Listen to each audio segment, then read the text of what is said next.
Ay na po mga kababayan, si Dante Maravillas. O yung mga akusasyon mga kababayan na si Martin Romualdez at saka si President Bongbong Marcos ay tumanggap ng mga mali-malitang pera mula sa kickback nagbumirang mga kababayan kay Sara Duterte. Bakit anya Mr. Maravillas? Ito ngayon yung balita lumalabas mga kababayan sa expose ng dating aide ni Sara Duterte na ito pala mga kababayan ang tumanggap ng milyon-milyong pera as a campaign donation mula sa Pogo in drug money at inilagay ito sa mga duffel bags. O ganyan mga kababayan ang itsura ng tinatawag na duffel bag. Binibit-bit lang. Talaga niya Mr. Maravillas. Tama yung kasabihan. Ang mga taong mainakusa ay siyang malamang may katulad na gawain. Dito sa amin, ang kasabihan ganyan, pag matinaoan niya, maginibo. Pag matinao, maginibo. Nang ibig sabihin sa Tagalog, pag ikaw niya ay mainakusa, ay siyang malamang may gawa. Gawain niya. Yun ang ibig sabihin mga kababayan nang pag ang tao ay matinao, maginibo. Ito ngayon yung balita. Ex-bagman alleges Pogo operators, drug lords, bankrolled BP Sara. Mga Pogo operators daw at mga drug lords ang nagpundo sa kampanya ni Sara noong 2022 vice presidential election. Sabi dito sa report ng Billionaire News Channel at ng politiconews.com.ph.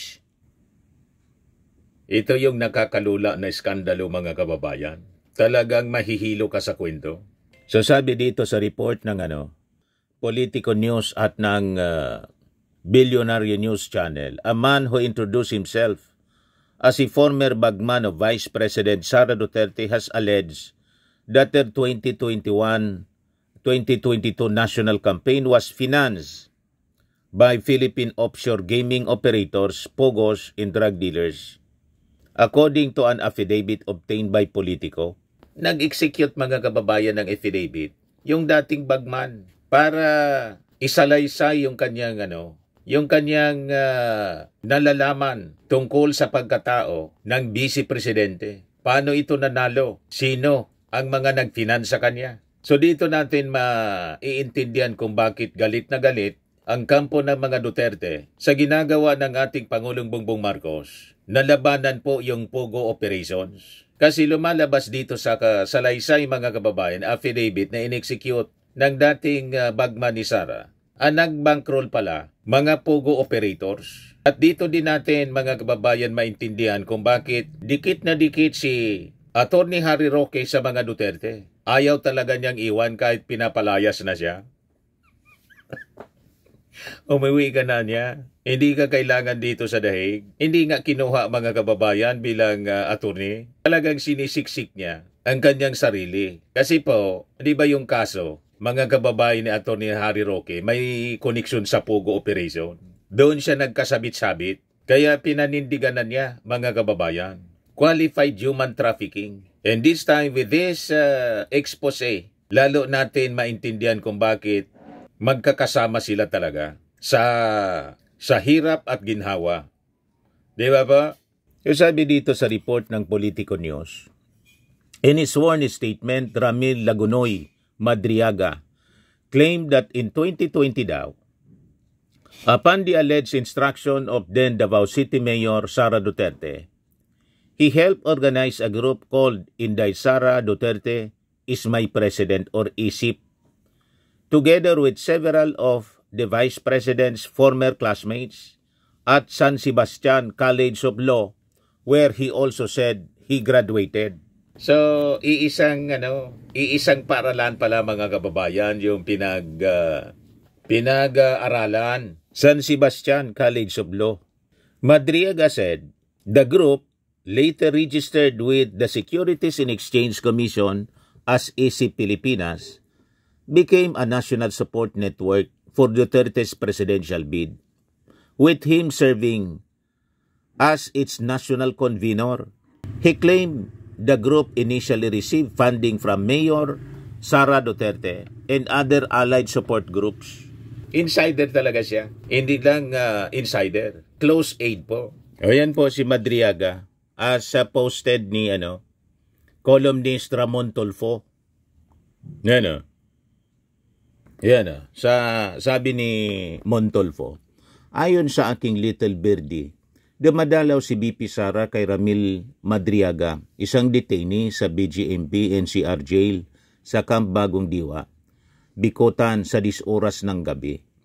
Bakit 10 oras ng gabi at hindi sa araw? Ani tweet. Si Madriaga ay acquitted sa kasong kidnapping ng Supreme Court noong 1997. Pero sinampaan siya muli ng kidnapping kaya't siya ay nakulong mula pa noong 2023. Ang kasong kidnapping for ransom ni Madriaga ay nililitis pa ng Regional Trial Court kaya siya nakakulong dahil ang kidnapping ay walang piyansa. Ang tanong, ano si Madriaga kay Sara? So yan mga kababayan ang post ni Montolfo 2 days ago. Tingin ninyo mga kababayan sa mga lumalabas na kwento ngayon. Sabi ko sa inyo, ang Bible po hindi magkakamali. Nothing concealed which shall not be revealed, or hidden which shall not be made known. Wala daw na nakatago, kahit itago mo pa ng itago, ang hindi mahahayag sa tamang panahon. Yan malinaw. Lucas 8:17, walang natatago na di malalantad, at walang lihim na di mabubunyag. Nothing concealed which shall not be revealed, or hidden which shall not be made known. Sabi digdi sa Samoya, sa Bicol, daing tagong hilom na dai mabubulgar. Ito na nga po, nabunyag na nga mga kababayan at ibinunyag mismo ng close aid, dating close aid ni Sara Duterte. Yan Pagmasdan ninyo mga kababayan, si Sara Duterte at ang kanyang close aid, dating close aid na si Madriaga. Sasabi dito sa kwento mga kababayan ng Politico News. After Duterte won as Vice President in 2022, Madriaga said he was tasked to help form the Vice Presidential Security and Protection Group or BPSPG, which handled security and intelligence operations for the Vice President. He claimed he introduced and recommended Colonel Dennis Nolasco, whom he described as a former student from his time with the Presidential Security Group or PSG to head the unit. At that time, he was the commandant of the PSG training school, sabi po ni Madriaga. Matindi, commandant ng training school. Hindi ordinaryo ng tao. Itong si Madriaga ay pinag-aralan po, taga San Sebastian din po, College of Law. Edukado. Nolasco allegedly later tapped Colonel Raymond Dante Lachica. Remember itong si Lachica po? Siya yung tumatanggap mga kababayan ng mga confidential funds. Yung mga kinubrang confidential funds. Sa investigasyon po ng Committee on Good Government sa confidential funds ni Sara sa Congress na pinamumunuan ni Congressman Chua ng Maynila. Doon natin nakilala itong si Dante Lachica. Siya yung tinuturo na tumatanggap ng mga confidential funds na hindi may paliwanag kung paano naubos in 11 days. O diba? So Nolasco allegedly later tapped Colonel Raimondo Dante Lachica to lead the BPSPG from July 2022 to April 2023. Madriaga said he worked directly under Nolasco in Lachica. Colonel Lachica mga kababayan. Report ito ng DCRH noong October. Sabi diyan, Commander ng Armed Forces Security and Protection Group, sibak matapos madawit sa confidential funds ni BP Sara. Yan October 7. Kinumpirma ng Sandatang Lakas ng Pilipinas na sinibak bilang Commander ng Armed Forces Security and Protection Group si Colonel Raymond Dante Lachica.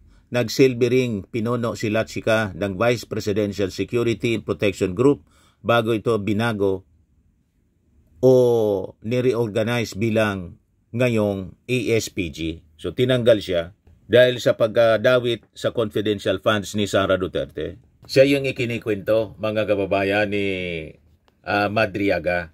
So sabi dito sa kanyang affidavit na in-execute, according to the affidavit, part of his work involved transporting large sums of money to different locations upon the alleged orders of Vice President Duterte.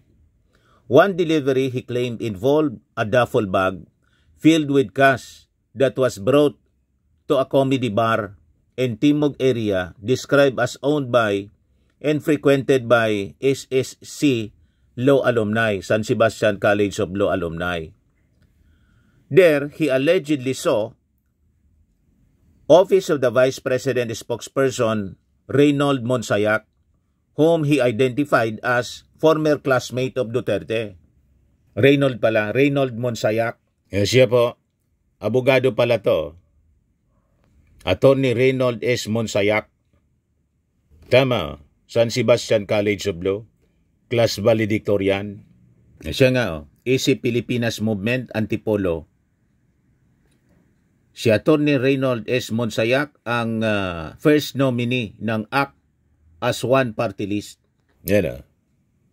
Sa mga kilalang tao, ang mga minimension ni Madriaga. So, there is a semblance of credibility at a glance, mga kababayan, sa kanyang affidavit. Kasi tugma siya. OBP spokesperson Reynold Monsayac, dating classmate daw ni Sara. Madriaga said Monsayac gestured for him to bring the bag upstairs and leave it inside an office, after which he left immediately. In another instance, Madriaga claimed he delivered a vehicle containing cash to the ombudsman's parking compound. Upon arrival, he was allegedly directed by a guard to a reserved slot, placed the car keys on the left front wheel and left. He later saw someone retrieve the keys and drive off. So madali ito, mga kababayan, ma-check, mga kababayan, kung i-retrieve yung CCTV recorded video, di ba? So madali siyang ma-check. Basta't alam natin, malalaman, ma-check kung kailan ito nangyari, anong oras. He further claimed that on another occasion during the same period, Nolasco handed him a white Toyota Vios, allegedly carrying about 80 million cash, which he was instructed to leave in the parking lot of SM Mega Mall using the same drop-off method. SM Mega Mall. Siyempre, may CCTV camera din doon po. Machi-check kung talagang nangyari ang sinasabi sa affidavit ni Madriaga. Tama po? Madriaga also recounted earlier operations in February 2020. He claimed that Master Sergeant Canlas, a PSG officer he met in Davao, instructed him to retrieve a Toyota Super Grandia from Jollibee Kamuning in Quezon City and bring it to a car wash along Daang Hari in Muntinlupa. He was later told to proceed to nearby Katarungan Village, where he turned over the keys to two men inside a black Honda Civic. Noong January 2022, pahayag pa ni Madriaga that Vice President Duterte personally instructed him through a phone call to retrieve a Honda Civic loaded with cash near a Kislap warehouse and deliver it to a residence in Jordan Plains, Novaliches, Quezon City, specifically to a house owned by the Santiago family with a green gate inside a gated village. Days later, he said he was allegedly ordered again by Duterte to deliver another white Honda Civic containing cash to the same address. Kaya yung mga kwento po ni Saldico, saka ni Orly Gutesa, lumalabas, mga kababayan, yun pala yung gawain ni Sara.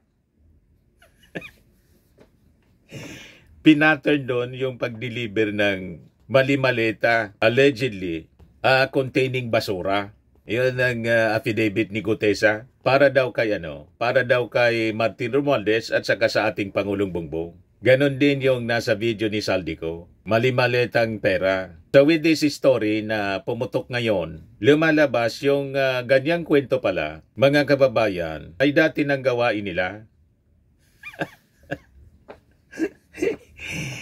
Kaya yung kasabihan po, pag matinaom maginibo, pag mainakusa, yun pala yung may gawain. Yun ang lumalabas. Kung paniniwalaan natin itong kwento na nakapalaman po sa affidavit, sinumpa ang salaysay ni Madriaga, dating close aide po ni Sara Duterte.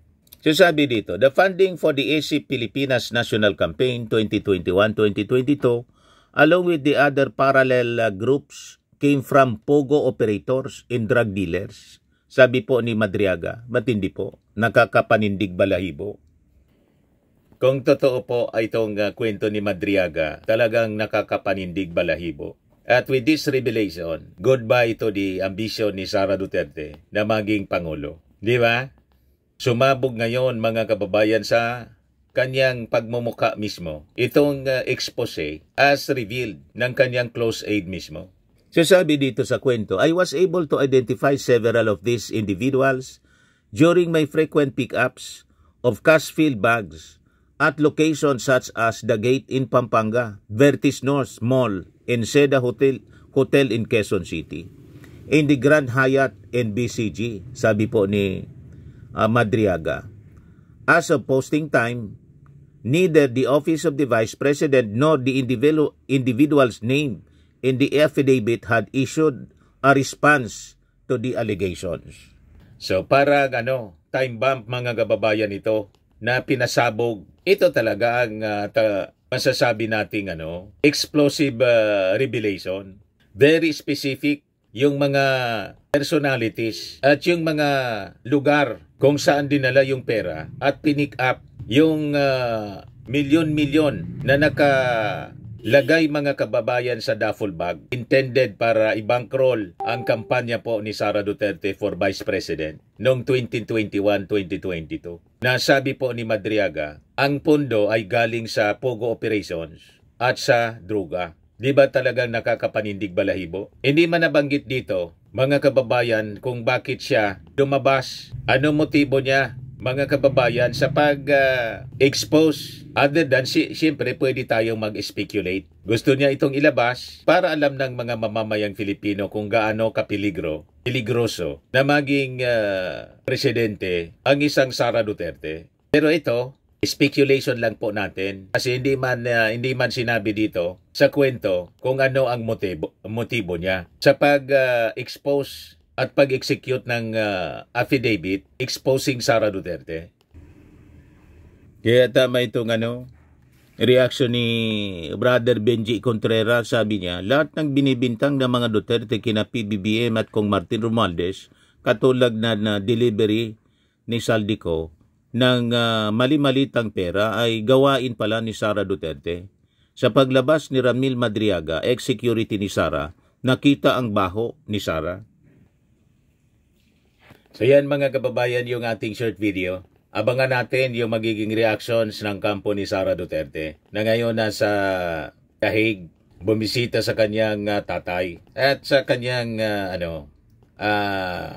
mula sa kanyang pamilya, pati yung mga nabanggit na mga tao. So abangan natin mga kababayan, talagang matinding pasabog po ito na binitawan ng kanyang dating close aide.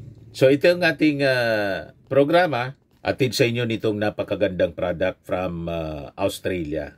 I am worldwide amazing pure organic barley powdered drink mix from Australia. Yung mga gusto po na mag-try nito, mainam po ito sa mga cancer patients at for cancer prevention. Mag-message na lang po kayo sa amin o sa aking anak na architect entrepreneur Maravillas. So lagi nating tatandaan mga kababayan sa buhay, you become what you believe. Ako po si Dante Maravillas. Bye-bye. God bless.